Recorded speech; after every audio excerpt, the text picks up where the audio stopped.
ಆರಂಭವಾಗುತ್ತಿದೆ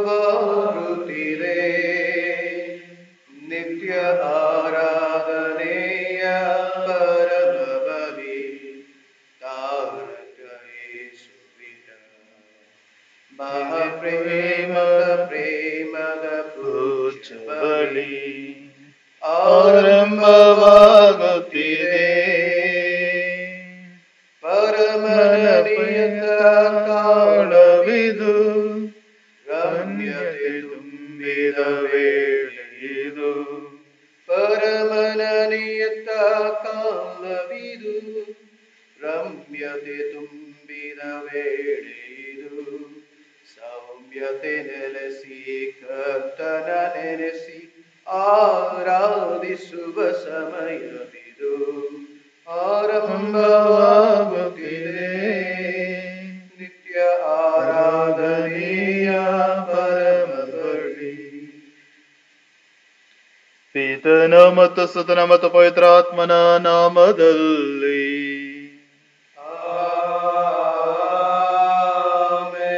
ನಮ್ಮ ಪ್ರಭು ಯೇಸು ಕ್ರಿಸ್ತರ ಕೃಪಾವರವು, ದೇವರ ಪ್ರೀತಿಯು, ಪವಿತ್ರಾತ್ಮರ ಅನ್ಯೋನ್ಯತೆಯು ನಿಮ್ಮೆಲ್ಲರೊಡನೆ ಇರಲಿ. ನಿಮ್ಮ ಆತ್ಮದೊಡನೆಯೂ ಇರಲಿ. ಆತ್ಮೀಯ ಸಹೋದರ ಸಹೋದರಿಯರೇ, ಈ ದಿವ್ಯ ಬಲಿ ಪೂಜೆಗೆ ನಿಮ್ಮೆಲ್ಲರನ್ನು ಆಹ್ವಾನಿಸುತ್ತೇನೆ. ನಿಮ್ಮೆಲ್ಲರ ಅಭಿಪ್ರಾಯಕ್ಕಾಗಿ ಈ ದಿವ್ಯ ಬಲಿ ಪೂಜೆಯನ್ನು ಅರ್ಪಿಸೋಣ. ಮನೆಯಲ್ಲಿ ಈ ದಿವ್ಯ ಬಲಿ ಪೂಜೆಯನ್ನು ವಹಿಸಿರುವಂತಹ ನಿಮ್ಮೆಲ್ಲರನ್ನು ದೇವರು ಈ ಕಲ್ವಾರಿ ಬಲಿಯೊಂದಿಗೆ ಐಕ್ಯಗೊಳಿಸಲಿ ಮತ್ತು ಅನುಭವನ ದಯಪಾಲಿಸಲಿ, ಅನುಗ್ರಹವನ್ನು ನಿಮಗೆ ನೀಡಲೆಂದು ಈ ಬಲಿ ಪೂಜೆಯಲ್ಲಿ ಪ್ರಾರ್ಥಿಸುತ್ತಾ, ಈ ಕಲ್ವಾರಿ ಬಲಿಯನ್ನು ನಾವು ಯೋಗ್ಯ ರೀತಿಯಲ್ಲಿ ಆಚರಿಸಲು ನಾವು ಮಾಡಿದಂತಹ ಎಲ್ಲ ಪಾಪಗಳಿಗಾಗಿ, ತಪ್ಪುಗಳಿಗಾಗಿ, ದೇವರನ್ನು ನಿರಾಕರಿಸಿದ ಕ್ಷಣೆಗಳಿಗಾಗಿ ನೊಂದುಕೊಳ್ಳುತ್ತಾ ಕ್ಷಮೆಯನ್ನು ಯಾಚಿಸೋಣ. ಸರ್ವಶಕ್ತ ದೇವರಿಗೂ ಸಹೋದರ ಸಹೋದರಿಯರೇ ನಿಮಗೂ ಯೋಚನೆಯಿಂದಲೂ ನುಡಿಯಿಂದಲೂ ನಡತೆಯಿಂದಲೂ ಕರ್ತವ್ಯ ಲೋಪದಿಂದಲೂ ನಾನು ಅನೇಕ ಪಾಪಗಳನ್ನು ಮಾಡಿದ್ದೇನೆಂದು ನಿವೇದಿಸುತ್ತೇನೆ. ನನ್ನ ಪಾಪವೇ, ನನ್ನ ಪಾಪವೇ, ನನ್ನ ಮಹಾಪಾಪವೇ. ಆದ್ದರಿಂದ ಸದಾ ಕನ್ನಿಕೆಯಾದ ಸಂತ ಮರಿಯಮ್ಮನವರನ್ನು, ಸಕಲ ದೇವದೂತರನ್ನು, ಸಂತರನ್ನು, ಸಹೋದರ ಸಹೋದರಿಯರೇ ನಿಮ್ಮನ್ನು, ನನಗಾಗಿ ನಮ್ಮ ಪ್ರಭು ದೇವರನ್ನು ಪ್ರಾರ್ಥಿಸಬೇಕೆಂದು ಬೇಡಿಕೊಳ್ಳುತ್ತೇನೆ.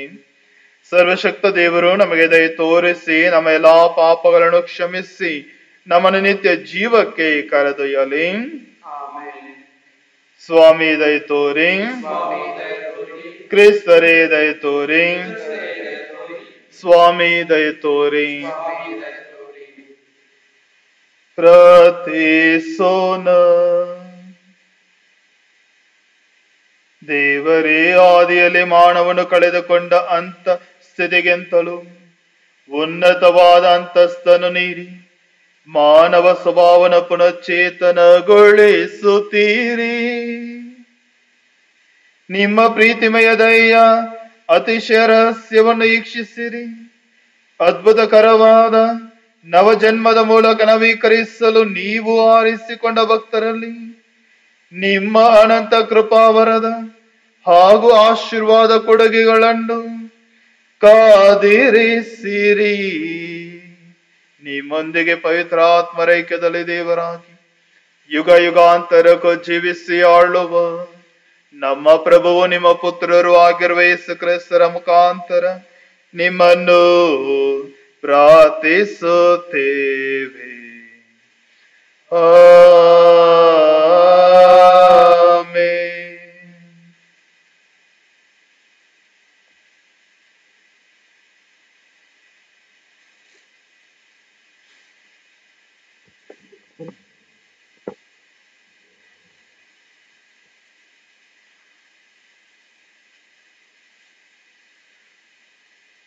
ಮೊದಲನೆಯ ವಾಚನ, ವಿಮೋಚನಾ ಕಾಂಡದಿಂದ ವಾಚನ.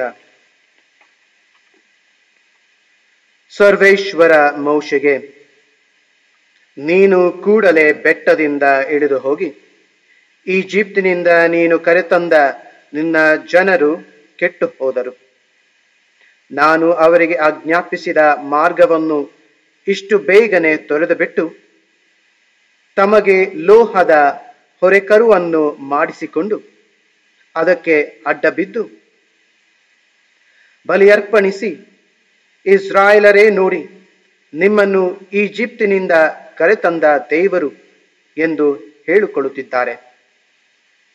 ಈ ಜನರ ಸ್ವಭಾವ ನನಗೆ ಗೊತ್ತಿದೆ.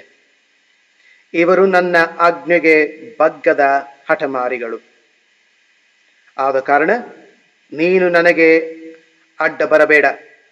ನನ್ನ ಕೋಪಾಗ್ನಿ ಉರಿಯಲಿ, ಅವರನ್ನು ಸುಟ್ಟು ಭಸ್ಮ ಮಾಡುವೆನು.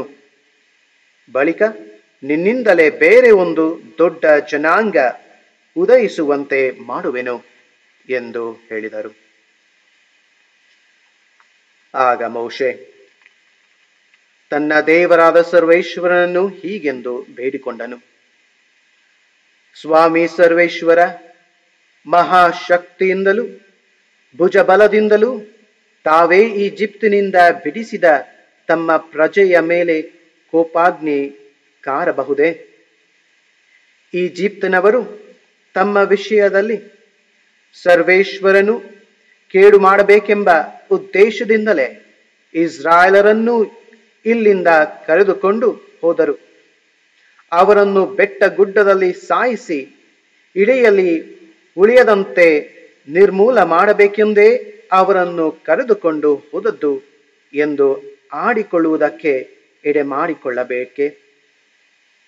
ತಾವು ಕೋಪಾಗ್ನಿಯನ್ನು ಬಿಟ್ಟು ತಮ್ಮ ಪ್ರಜೆಗೆ ಕೇಡು ಮಾಡಬೇಕೆಂಬ ಮನಸ್ಸನ್ನು ಮಾರ್ಪಡಿಸಿಕೊಳ್ಳಿ. ತಮ್ಮ ದಾಸರಾದ ಅಬ್ರಹಾಂ, ಈಸಾಕ್ ಹಾಗೂ ಯಾಕೋಬರನ್ನು ನೆನಪಿಗೆ ತಂದುಕೊಳ್ಳಿ. ತಾವು ತಮ್ಮ ಜೀವದಾಣೆ ಪ್ರಮಾಣ ಮಾಡಿ ಅವರಿಗೆ, ನಾನು ನಿನ್ನ ಸಂತತಿಯನ್ನು ಹೆಚ್ಚಿಸಿ ಆಕಾಶದ ನಕ್ಷತ್ರಗಳಷ್ಟು ಅಸಂಖ್ಯವಾಗಿ ಮಾಡುವೆನು. ನಾನು ಸೂಚಿಸಿರುವ ಈ ಪ್ರದೇಶಗಳನ್ನೆಲ್ಲ ನಿಮ್ಮ ಸಂತತಿಗೆ ಕೊಡುವೆನು ಮತ್ತು ಅವರು ಈ ನಾಡನ್ನು ಶಾಶ್ವತವಾಗಿ ಸ್ವಾಧೀನಪಡಿಸಿಕೊಳ್ಳುವರು ಎಂದು ತಾವು ಮಾತು ಕೊಡಲಿಲ್ಲವೇ ಎಂದನು. ಆಗ ಸರ್ವೇಶ್ವರ ತಮ್ಮ ಪ್ರಜೆಗೆ ಮಾಡಬೇಕೆಂದು ಹೇಳಿದ ಕೇಡಿನ ಬಗ್ಗೆ ಮನಸ್ಸನ್ನು ಮಾರ್ಪಡಿಸಿಕೊಂಡರು.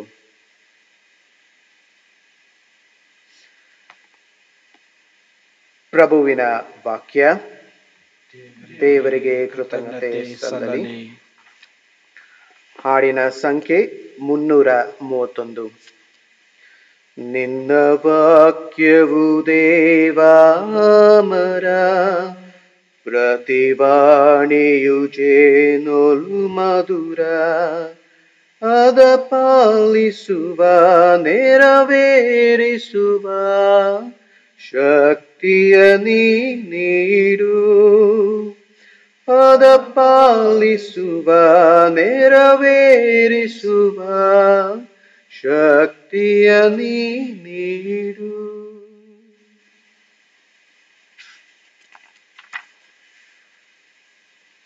ಘೋಷಣೆ.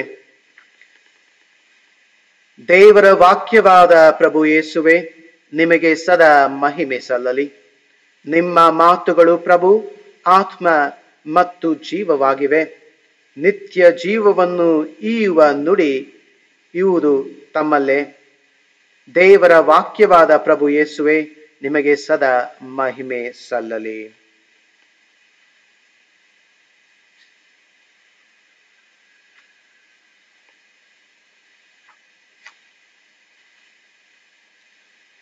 ಪ್ರಭು ನಿಮ್ಮೊಡನೆ ಇರಲಿ. ಸದಾ ಯೋಹಾನರು ಬರೆದ ಶುಭ ಸಂದೇಶದಿಂದ ವಾಚನ.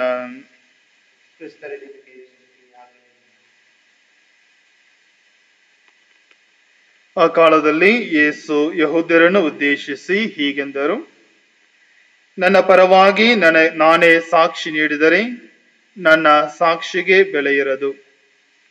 ನನ್ನ ಪರವಾಗಿ ಸಾಕ್ಷಿ ನೀಡುವಾತನು ಇನ್ನೊಬ್ಬನಿದ್ದಾನೆ, ಆತನು ನೀಡುವ ಸಾಕ್ಷ್ಯಕ್ಕೆ ಬೆಲೆಯಿದೆ ಎಂದು ನಾನು ಬಲ್ಲೆ. ನೀವೇ ಯೋಹಾನನ ಬಳಿಗೆ ದೂತರನ್ನು ಕಳುಹಿಸಿದ್ದೀರಿ.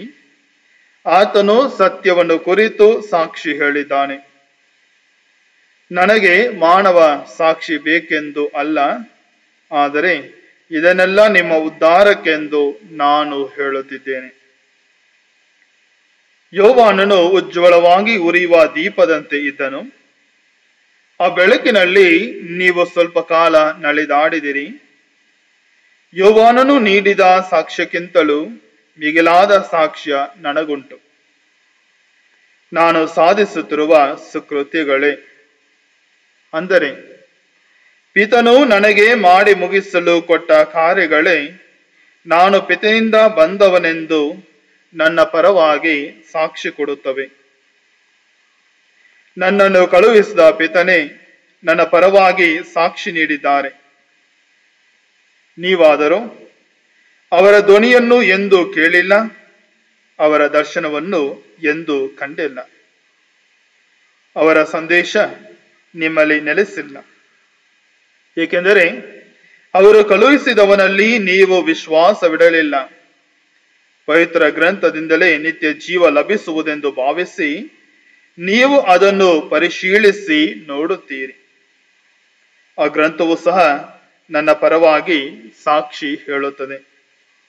ಆದರೂ ನಿತ್ಯ ಜೀವನ ಪಡೆಯುವುದಕ್ಕಾಗಿ ನನ್ನ ಬಳಿಗೆ ಬರಲು ನಿಮಗೆ ಇಷ್ಟವಿಲ್ಲ. ನಾನು ಮನುಷ್ಯರಿಂದ ಬರುವ ಗೌರವವನ್ನು ಅರಸುವುದಿಲ್ಲ. ದೇವರ ಮೇಲೆ ನಿಮಗೆ ಪ್ರೀತಿ ಇಲ್ಲವೆಂದು ನಾನು ಚೆನ್ನಾಗಿ ಬಲ್ಲೆ. ನಾನು ಬಂದಿರುವುದು ಪಿತನ ಹೆಸರಿನಲ್ಲೇ. ಆದರೂ ನೀವು ನನ್ನನ್ನು ಬರಮಾಡಿಕೊಳ್ಳುವುದಿಲ್ಲ. ಬೇರೊಬ್ಬನು ನನ್ನ ಸ್ವಂತ ಹೆಸರಿನಲ್ಲಿ ಬಂದನೆಂದರೆ ಅಂಥವನನ್ನು ನೀವು ಬರಮಾಡಿಕೊಳ್ಳುತ್ತೀರಿ. ಕಾರಣ ದೇವರಿಂದ ಸಿಗುವಂತಹ ಗೌರವವನ್ನು ಅರಸದೆ ನಿಮ್ಮಲ್ಲೇ ಪರಸ್ಪರ ಗೌರವವನ್ನು ಬಯಸುತ್ತೀರಿ. ಹೀಗಿರುವಲ್ಲಿ ನಿಮ್ಮಲ್ಲಿ ವಿಶ್ವಾಸ ಮೂಡಲು ಹೇಗೆ ತಾನೇ ಸಾಧ್ಯ? ಪಿತನ ಮುಂದೆ ನಾನು ನಿಮ್ಮನ್ನು ಆಪಾದಿಸುತ್ತಿರುವೆನೆಂದು ಎಣಿಸಬೇಡಿ. ಆಪಾದಿಸುವವನು ಒಬ್ಬನಿದ್ದಾನೆ, ಆತನೇ ನೀವು ಆಶ್ರಯಿಸಿಕೊಂಡಿರುವ ಮೋಶೆ. ಮೋಶೆಯಲ್ಲಿ ನಿಮಗೆ ವಿಶ್ವಾಸ ಇದ್ದಿದ್ದರೆ ನನ್ನಲ್ಲಿ ವಿಶ್ವಾಸ ಇಡುತ್ತಿದ್ದೀರಿ, ಏಕೆಂದರೆ ಆತನು ಬರೆದದ್ದು ನನ್ನನ್ನು ಕುರಿತೆ. ಆತನು ಬರೆದುದರಲ್ಲಿ ನಿಮಗೆ ನಂಬಿಕೆ ಇಲ್ಲವೆಂದ ಮೇಲೆ ನನ್ನ ಮಾತಿನಲ್ಲಿ ಹೇಗೆ ನಂಬಿಕೆ ಹುಟ್ಟಿತು? ಪ್ರಭುವಿನ ಶುಭ ಸಂದೇಶ.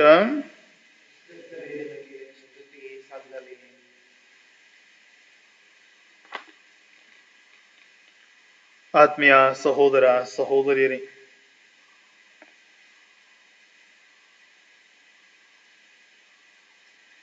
ಎಂದು ನಮ್ಮ ಭಾರತ ದೇಶದ ಕೋಟಗಳಲ್ಲಿ ಸಾವಿರಾರು ದಾವೆಗಳನ್ನ ಹೂಡಿರುವುದು ನಮಗೆಲ್ಲರಿಗೂ ತಿಳಿದೇ ಇದೆ. ಕೋರ್ಟ್ ಕೇಸುಗಳು, ಅನೇಕ ಕೇಸುಗಳು ಕೊನೆಗೊಳ್ಳದಿರುವುದಕ್ಕೆ ಕಾರಣ ಮೂಲಾಧಾರಗಳು ಸಿಗದಿರುವುದರಿಂದ, ಸಾಕ್ಷಿ ಆಧಾರಗಳು ಸಿಗದಿರುವುದರಿಂದ, ಅಥವಾ ಸಾಕ್ಷಿ ಆಧಾರಗಳು ಸಾಬೀತುಪಡಿಸಲು ಸಾಧ್ಯವಾಗದಿಲ್ಲುವುದರಿಂದ. ಅಂದರೆ ಅನೇಕ ಕೇಸುಗಳು ಬರೀ ಆಪಾದನೆಗಳ ಆಧಾರದ ಮೇಲೆ ಇನ್ನು ಹಾಗೆಯೇ ಉಳಿದಿವೆ. ಈ ಆಪಾದನೆಗಳು ಯಾವಾಗ ಸತ್ಯವೆಂದು ತಿಳಿದು ಬರುತ್ತೇವೆಯೋ, ಸಾಕ್ಷಿಗಳು ನಿಜವಾದ ಸಾಕ್ಷಿಗಳೆಂದು ತಿಳಿದು ಬರುತ್ತವೆಯೋ, ಆಗ ಅಂತ ಕೇಸುಗಳು ಕೊನೆಗೊಳ್ಳುತ್ತವೆ. ಕೇಸುಗಳು ನಿರ್ಧರಿಸುವುದು ಸತ್ಯದ ಆಧಾರದ ಮೇಲೆ ಎಂದರೆ, ಅಂತೆಯೇ ಸತ್ಯವಂತ ದೇವರನ್ನು ಸಹ ಮನುಷ್ಯ ನಂಬಬೇಕಾದರೆ ಸಾಕ್ಷಿ ಆಧಾರಗಳನ್ನು ಹುಡುಕುತ್ತಾನೆ.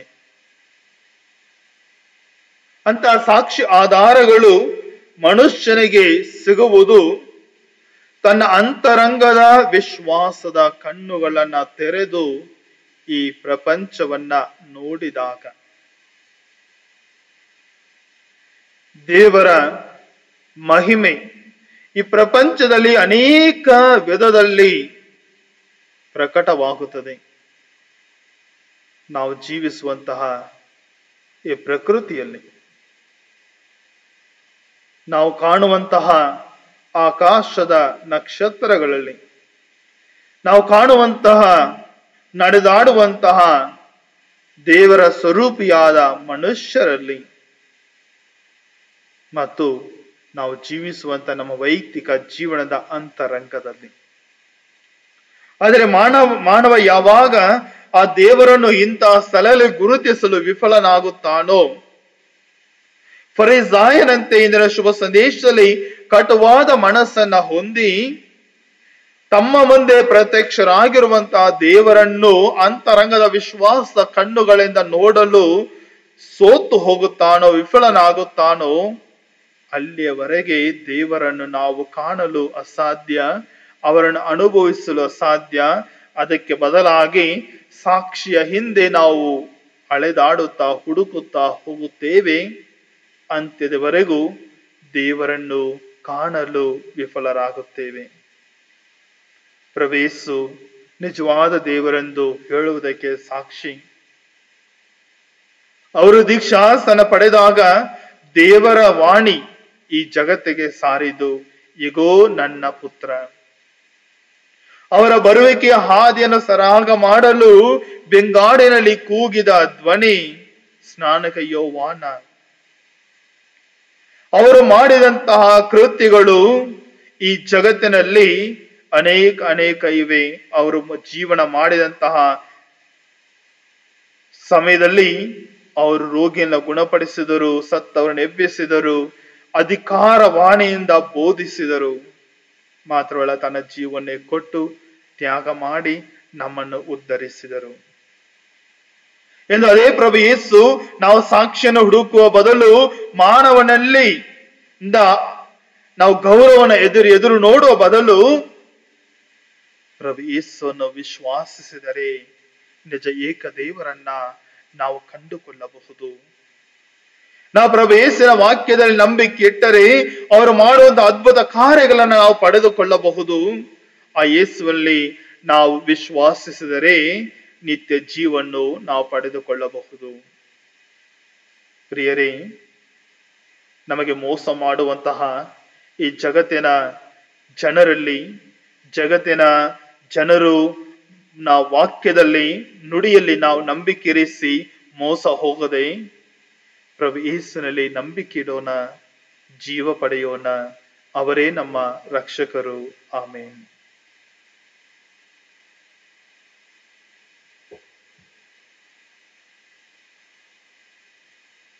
ಕರ ನೀಡು ನೀಹೇ ಪಿತನೇ, ಸರ್ವ ಸೃಷ್ಟಿಯ ಪಾಲಕನೇ, ಇದು ಅರ್ಪಿಪೇ ಸುಬಂದೆ. ಕರ ನೀಡು ನೀಹೇ ಪಿತನೇ, ನಿನ್ನ ಪ್ರಿಯ ಪುತ್ರನೇ, ಈ ನನ್ನ ಕಾಣಿಕೆ.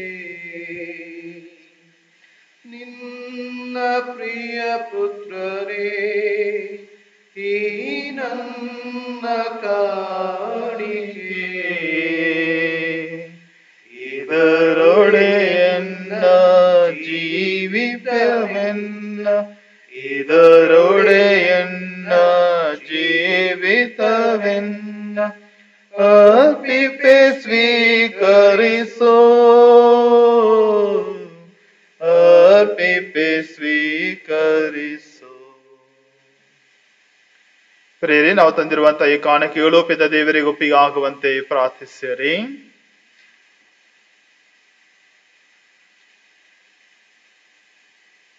ಪ್ರಭು ತಮ್ಮ ನಾಮದ ಸ್ತುತಿ ಹಾಗೂ ಮಹಿಮೆಗಾಗಿಯೂ ನಮ್ಮ ಮತ್ತು ತಮ್ಮ ಇಡೀ ಪವಿತ್ರ ಧರ್ಮಸಭೆಯ ಒಳಿತಿಗಾಗಿಯೂ ಈ ಬಲಿಯನ್ನು ನಿಮ್ಮ ಕರೆಗಳಿಂದ ಸ್ವೀಕರಿಸಲಿ. ಪ್ರಭು, ನಮ್ಮ ಬಳಿ ಕಾಣಿಕೆಗಳೊಂದಿಗೆ ನಮ್ಮ ಪ್ರಾರ್ಥನೆಗಳು ನಿಮ್ಮ ಸನ್ನಿಧಿ ಏರಲಿ. ಹೀಗೆ ನಿಮ್ಮ ದಯೆಯಿಂದ ನಾವು ಶುದ್ಧರಾಗಿ ನಿಮ್ಮ ಅತಿಶಯ ಪ್ರೀತಿಯ ರಹಸ್ಯಗಳಿಗೆ ಅನುಗುಣವಾಗಿ ಬಾಳುವಂತಾಗಲಿ. ನಮ್ಮ ಪ್ರಭು ಕ್ರಿಸ್ತರ ಮುಖಾಂತರ ನಿಮ್ಮನ್ನು ಪ್ರಾರ್ಥಿಸುತ್ತೇವೆ. ಆಮೆನ್. ಪ್ರಭು ನಿಮ್ಮೊಡನೆ ಇರಲಿ. ನಿಮ್ಮ ಆತ್ಮದೊಡನೆಯೂ ಇರಲಿ. ನಿಮ್ಮ ಹೃದಯಗಳನ್ನು ಮೇಲಕ್ಕೆತ್ತಿರಿ. ಕರ್ತರ ಕಡೆಗೆ ಎತ್ತಿದ್ದೇವೆ. ನಮ್ಮ ಪ್ರಭು ದೇವರಿಗೆ ಕೃತಜ್ಞತೆಯನ್ನು ಸಲ್ಲಿಸೋಣ. ಯೋಗ್ಯ ಮತ್ತು ನ್ಯಾಯವಾಗಿದೆ. ಪ್ರಭು ಪವಿತ್ರ ಪಿತನೇ, ಸರ್ವಶಕ್ತ ನಿತ್ಯ ದೇವರೇ, ನಾವು ಎಂದೆಂದೂ ಎಲ್ಲೆಲ್ಲೂ ನಿಮಗೆ ಕೃತಜ್ಞತೆಯನ್ನು ಸಲ್ಲಿಸುವುದು ನಿಜವಾಗಿ ಯೋಗ್ಯವೂ ನ್ಯಾಯವೂ ಆಗಿದೆ. ನಮ್ಮ ಕರ್ತವ್ಯವೂ ರಕ್ಷಣೆಯೂ ಆಗಿದೆ. ನಮ್ಮ ಸ್ವಪರಿತ್ಯಾಗವು ನಾವು ನಿಮಗೆ ಕೃತಜ್ಞತೆಯನ್ನು ಸಲ್ಲಿಸುವಂತೆಯೂ ನಮ್ಮ ಪಾಪಮಯ ಅಹಂಕಾರವನ್ನು ದಮನಿಸುವಂತೆಯೂ ಬಡಬಗ್ಗರ ಪೋಷಣೆಗೆ ಉಪಯುಕ್ತವಾಗುವಂತೆಯೂ ನೀವು ಇಚ್ಛಿಸುತ್ತೀರಿ. ನಿಮ್ಮ ಕರುಣೆಯನ್ನು ನಾವು ಅನುಕರಿಸುವಂತೆ ನೆರವು ನೀಡಿರಿ. ಆದ್ದರಿಂದ ಅಸಂಖ್ಯಾತ ದೇವದೂತರೊಂದಿಗೆ ನಿಮ್ಮನ್ನು ಮಹಿಮೆ ಪಡಿಸುತ್ತಾ ಏಕಕಂಠದಿಂದ ನಿಮ್ಮ ಸ್ತುತಿಯನ್ನು ಘೋಷಿಸುತ್ತೇವೆ. ಪರಿಶುದ್ಧರು, ಪರಿಶುದ್ಧರು, ಸೇನಾಧೀಶ್ವರ ಪ್ರಭು ದೇವರು ಪರಿಶುದ್ಧರು. ಇಹ ಪರಗಳು ನಿಮ್ಮ ಮಹಿಮೆಯಿಂದ ತುಂಬಿದೆ. ಮಹೋನ್ನತದಲ್ಲಿ ಹೋಸಾನ. ಪ್ರಭುವಿನ ನಾಮದಲ್ಲಿ ಬರುವವರು ಸ್ತುತಿಗೆ ಪಾತ್ರರು. ಮಹೋನ್ನತದಲ್ಲಿ ಹೋಸಾನ. ಪ್ರಭು, ನೀವು ನಿಜವಾಗಿಯೂ ಪರಿಶುದ್ಧರು. ಸರ್ವ ಪರಿಶುದ್ಧತೆಯ ಬುಗ್ಗೆಯು ನೀವೇ. ಈ ಕೊಡುಗೆಗಳ ಮೇಲೆ ನಿಮ್ಮ ಪವಿತ್ರ ಆತ್ಮರನ್ನು ಇಬ್ಬನಿಂದ ಸುರಿಸಿ ಪಾವನಗೊಳಿಸಿರೆಂದು ಪ್ರಾರ್ಥಿಸುತ್ತೇವೆ. ನಮಗೆವು ನಮ್ಮ ಪ್ರಭು ಯೇಸು ಕ್ರಿಸ್ತರ ಶರೀರ ಮತ್ತು ರಕ್ತವಾಗುವಂತೆ ಮಾಡಿರಿ. ಅವರನ್ನು ಪರಾಧೀನ ಮಾಡಲಾದ ಸಮಯದಲ್ಲಿ ಸ್ವಇಚ್ಛೆಯಿಂದ ತಮ್ಮ ಯಾತನೆಗೆ ಒಳಗಾದಾಗ ಅವರು ರೊಟ್ಟಿಯನ್ನು ತೆಗೆದುಕೊಂಡು ಕೃತಜ್ಞತೆಯನ್ನು ಸಲ್ಲಿಸಿ ಅದನ್ನು ಮುರಿದು ತಮ್ಮ ಶಿಷ್ಯರಿಗೆ ಕೊಡುತ್ತಾ ಹೀಗೆಂದರು: ತೆಗೆದುಕೊಳ್ಳಿ, ಇದನ್ನು ನೀವೆಲ್ಲರೂ ಭುಜಿಸಿರಿ, ಏಕೆಂದರೆ ಇದು ನಿಮಗಾಗಿ ಒಪ್ಪಿಸಲಾಗುವ ನನ್ನ ಶರೀರ.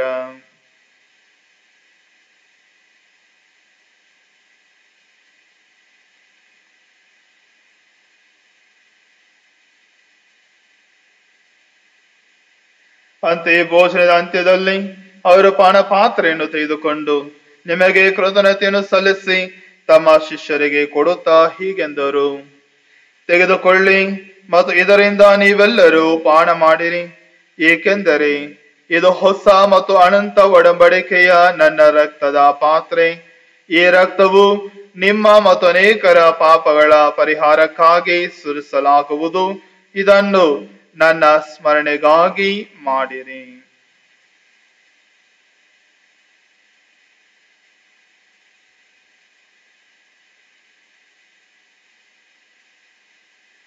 ವಿಶ್ವಾಸದ ರಹಸ್ಯ. ಪ್ರಭು, ನಿಮ್ಮ ಮರಣವನ್ನು ಸಾರುತ್ತೇವೆ. ನೀವು ಮರಳಿ ಬರುವ ತನಕ ನಿಮ್ಮ ಪುನರುತ್ಥಾನವನ್ನು ನಿರೀಕ್ಷಿಸುತ್ತೇವೆ. ಪ್ರಭು, ನಿಮ್ಮ ಸಮ್ಮುಖದಲ್ಲಿ ನಿಂತು ಸೇವೆ ಸಲ್ಲಿಸಲು ನಮ್ಮನ್ನು ಯೋಗ್ಯರೆಂದು ಪರಿಗಣಿಸಿದಕ್ಕಾಗಿ ನಿಮಗೆ ಕೃತಜ್ಞತೆಯನ್ನು ಸಲ್ಲಿಸುತ್ತೇವೆ. ಕ್ರಿಸ್ತರ ಮರಣ ಮತ್ತು ಪುನರುತ್ಥಾನದ ಸ್ಮರಣೆಯನ್ನು ಆಚರಿಸುತ್ತಾ ಜೀವ ನೀಡುವ ರೊಟ್ಟಿಯನ್ನು, ರಕ್ಷಣೆ ನೀಡುವ ಪಾತ್ರೆಯನ್ನು ನಿಮಗೆ ಅರ್ಪಿಸುತ್ತೇವೆ. ಕ್ರಿಸ್ತರ ಶರೀರ ಮತ್ತು ರಕ್ತದಲ್ಲಿ ಪಾಲ್ಗೊಳ್ಳುವ ನಮ್ಮನ್ನು ಪವಿತ್ರ ಆತ್ಮರು ಒಂದುಗೂಡಿಸಬೇಕೆಂದು ನಿಮ್ಮನ್ನು ವಿನಯದಿಂದ ವಿನಯಿಸುತ್ತೇವೆ. ಪ್ರಭು, ನಿಮ್ಮ ವಿಶ್ವವ್ಯಾಪಿ ಧರ್ಮ ಸಭೆಯನ್ನು ಸ್ಮರಿಸಿಕೊಳ್ಳಿರಿ. ನಮ್ಮ ವಿಶ್ವಗುರು ಫ್ರಾನ್ಸಿಸ್ ಅವರೊಂದಿಗೂ ನಮ್ಮ ಧರ್ಮಾಧ್ಯಕ್ಷ ಪೀಟರ್ ಅವರೊಂದಿಗೂ ಸಕಲ ಯಾಜಕರೊಂದಿಗೂ ಅದನ್ನು ಪ್ರೀತಿಯ ಪರಿಪೂರ್ಣತೆಯೆಡೆಗೆ ಮುನ್ನಡೆಸಿರಿ.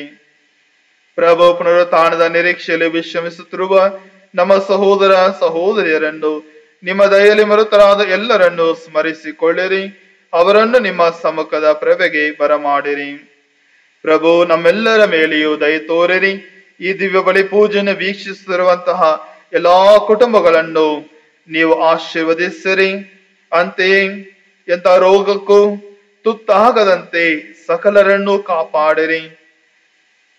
ರೋಗಗಳಿಗೆ, ವಿವಿಧ ರೀತಿಯ ರೋಗ ರುಜಿನಗಳಿಗೆ ತುತ್ತಾಗಿ ನರಳುತ್ತಿರುವಂತಹ ಎಲ್ಲರನ್ನು ಸ್ವಸ್ಥ ಮಾಡಿರಿ. ದೇವಮಾತೆ ಕನ್ಯಾಮರಿಯಮ್ಮನವರೊಂದಿಗೂ ಸಂತ ಜೋಸಫರೊಂದಿಗೂ ಸಕಲ ಸಂತರೊಂದಿಗೂ ನಾವು ನಿತ್ಯ ಜೀವದಲ್ಲಿ ಸಹಭಾಗಿಗಳಾಗಿ ನಿಮ್ಮನ್ನು ಸ್ತುತಿಸಿ ಮಹಿಮೆ ಪಡಿಸುವಂತೆ ನಿಮ್ಮ ಪುತ್ರ ಯೇಸು ಕ್ರಿಸ್ತರ ಮುಖಾಂತರ ಪ್ರಾರ್ಥಿಸುತ್ತೇವೆ.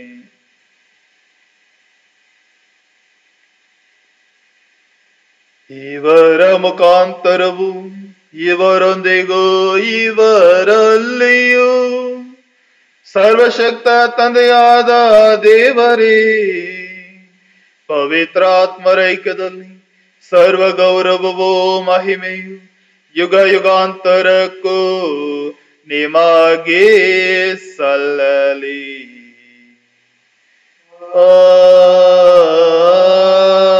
ಆಮೆನ್.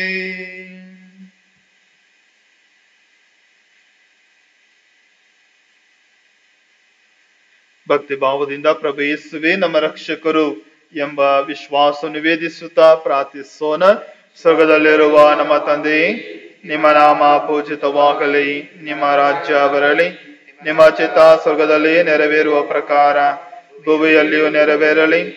ನಮ್ಮ ಹಣದಿಂದ ಆಹಾರವನ್ನು ಇಂದು ನಮಗೆ ನೀಡಿರಿ. ನಮಗೆ ತಪ್ಪು ಮಾಡಿದವರನ್ನು ನಾವು ಕ್ಷಮಿಸುವ ಪ್ರಕಾರ ನಮ್ಮ ಪಾಪಗಳನ್ನು ಕ್ಷಮಿಸಿರಿ. ನಮ್ಮನ್ನು ಶೋಧನೆಗೆ ಒಳಪಡಿಸದೆ ಕೇಡಿಯಿಂದ ನಮ್ಮನ್ನು ರಕ್ಷಿಸಿರಿ.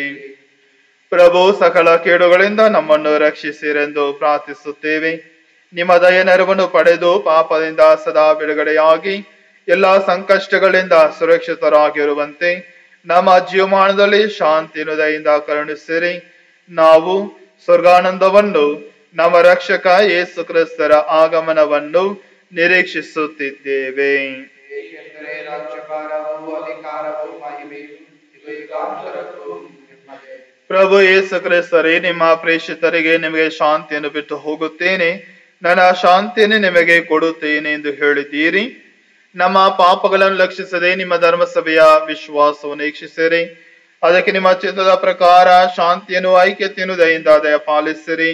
ಯುಗ ಯುಗಾಂತರಕ್ಕೂ ಜೀವಿಸಿ ಆಳುವ ನಿಮ್ಮನ್ನು ಪ್ರಾರ್ಥಿಸುತ್ತೇವೆ. ಪ್ರಭುವಿನ ಶಾಂತಿ ಸದಾ ನಿಮ್ಮೊಡನೆ ಇರಲಿ.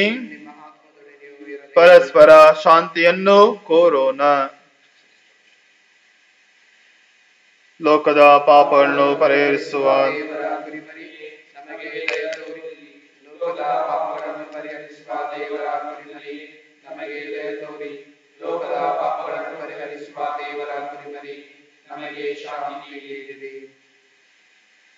ಈಗ ಲೋಕದ ಪಾಪವನ್ನು ಪರಿಹರಿಸುವ ದೇವರ ಕುರಿಮರಿ, ಇವರ ಪಾಸ್ಕ ಭೋಜನಕ್ಕೆ ಆಹ್ವಾನಿತರಾದ ನಾವೆಲ್ಲರೂ ಭಾಗ್ಯವಂತರು. ಅವನ ಮನೆಯನ್ನು ಪ್ರವೇಶಿಸಲು ಆತನಲ್ಲ, ಅದೇ ತಾವಂದೇ ಒಂದು ಮಾತು ನುಡಿಯಿರಿ, ನನ್ನ ಆತ್ಮವು ಸ್ವಸ್ಥವಾಗುವುದು.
ಪರಮಪ್ರಸಾದ ಸಮಯ. ಪ್ರಭು ಯೇಸು ನಮ್ಮ ಆತ್ಮದಲ್ಲಿ ಆಗಮಿಸಿದ್ದಾರೆ.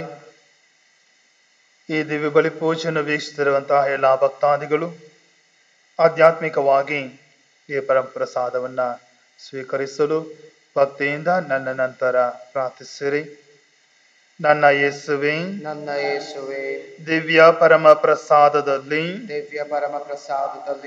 ನೀವು ಜೀವಂತರಾಗಿರುವಿರೆಂದು ನಾನು ನಂಬುತ್ತೇನೆ. ಈ ಪ್ರಪಂಚದಲ್ಲಿರುವ ಎಲ್ಲದಕ್ಕೂ ಮಿಗಿಲಾಗಿ ನಿಮ್ಮನ್ನು ಪ್ರೀತಿಸುತ್ತೇನೆ ಮತ್ತು ನಿಮ್ಮ ಶರೀರವನ್ನು ಸ್ವೀಕರಿಸಿ ಭುಜಿಸಲು ಆತುರನಾಗಿದ್ದೇನೆ. ಆದರೆ ಈ ಸಮಯದಲ್ಲಿ ಪರಮ ಪ್ರಸಾದವನ್ನು ಸ್ವೀಕರಿಸಲು ನನಗೆ ಸಾಧ್ಯವಿಲ್ಲದಿರುವುದರಿಂದ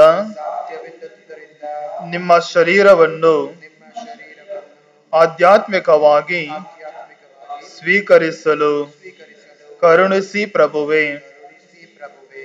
ನಾನು ನಾನು ತಮ್ಮ ನೈಜ ಶರೀರವನ್ನು ತಮ್ಮ ನೈಜ ಶರೀರವನ್ನು ಸ್ವೀಕರಿಸಿದಾಗ ಸ್ವೀಕರಿಸಿದಾಗ ನಿಮ್ಮಲ್ಲಿ ನಿಮ್ಮಲ್ಲಿ ಐಕ್ಯವಾದಂತೆ ಐಕ್ಯವಾದಂತೆ ಈಗಲೂ ಸಹ ಈಗಲೂ ಸಹ ನನ್ನನ್ನು ಒಂದಾಗಿಸಿಕೊಳ್ಳಿ. ನನ್ನನ್ನು ಒಂದಾಗಿಸಿಕೊಳ್ಳಿ. ನನ್ನನ್ನು ನನ್ನನ್ನು ನಿಮ್ಮಿಂದ ನಿಮ್ಮಿಂದ ಅಗಲಿ ಹೋಗದಂತೆ ಅಗಲಿ ಹೋಗದಂತೆ ಕಾಪಾಡಿರಿ ಸ್ವಾಮಿ. ಕಾಪಾಡಿರಿ ಸ್ವಾಮಿ. ಆಮೇನ್. ಆಮೇನ್. ಆತ್ಮೀಯರೇ, ಪ್ರತಿದಿನ ಬೆಳಗ್ಗೆ 7:30ಕ್ಕೆ ಕನ್ನಡದಲ್ಲಿ ದೇವ ಬಳಿ ಪೂಜೆ ಇರುವುದು.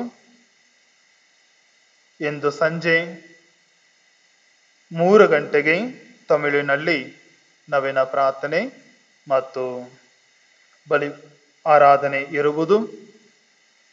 ನಾಳೆ ಸಂಜೆ 3 ಗಂಟೆಗೆ ಕನ್ನಡದಲ್ಲಿ ಶಿಲುಬೆ ಹಾದಿ, 4 ಗಂಟೆಗೆ ತಮಿಳಿನಲ್ಲಿ ಶಿಲುಬೆ ಹಾದಿ ಮತ್ತು 5 ಗಂಟೆಗೆ ಇಂಗ್ಲಿಷ್ನಲ್ಲಿ ಶಿಲುಬೆ ಹಾದಿ ಇರುವುದು. ಪ್ರಾರ್ಥಿಸೋಣ. ಸರ್ವಶಕ್ತ ಸದಾ ಜೀವಿಸುವ ದೇವರೇ, ಕ್ರಿಸ್ತರ ಪುನರುತ್ಥಾನದ ಮೂಲಕ ನಮ್ಮನ್ನು ಅನಂತ ಜೀವನಕ್ಕೆ ನವೀಕರಿಸುತ್ತೀರಿ. ನಮ್ಮಲ್ಲಿ ಪಾಸ್ಕಾ ಸಂಸ್ಕಾರದ ಫಲವನ್ನು ಅಧಿಕರಿಸಿ ರಕ್ಷಣೆ ನೀಡುವ ಸ್ವರ್ಗೀಯ ಆಹಾರದ ಶಕ್ತಿಯಿಂದ ನಮ್ಮ ಹೃದಯಗಳನ್ನು ತುಂಬಿರಿ.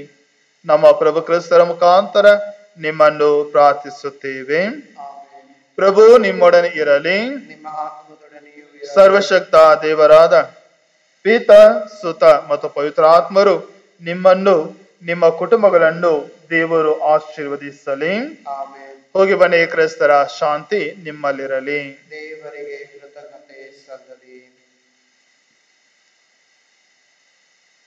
ಬನ್ನಿ ಸಕಲ ಭಕ್ತರೇ ಕೂಡಿ ಹಾಡುವ, ಮಂಗಳವ ಹಾಡುವ ಮೇರಿ ಮಾತೆಗೆ. ಬನ್ನಿ ಸಕಲ ಭಕ್ತರೇ ಕೂಡಿ ಹಾಡುವ, ಮಂಗಳವ ಹಾಡುವ ಮೇರಿ ಮಾತೆಗೆ. ಏಸುವ ತಾಯಿಗೆ, ಮಮತೆಯ ಮೂರ್ತಿಗೆ. ಏಸುವ ತಾಯಿಗೆ, ಮಮತೆಯ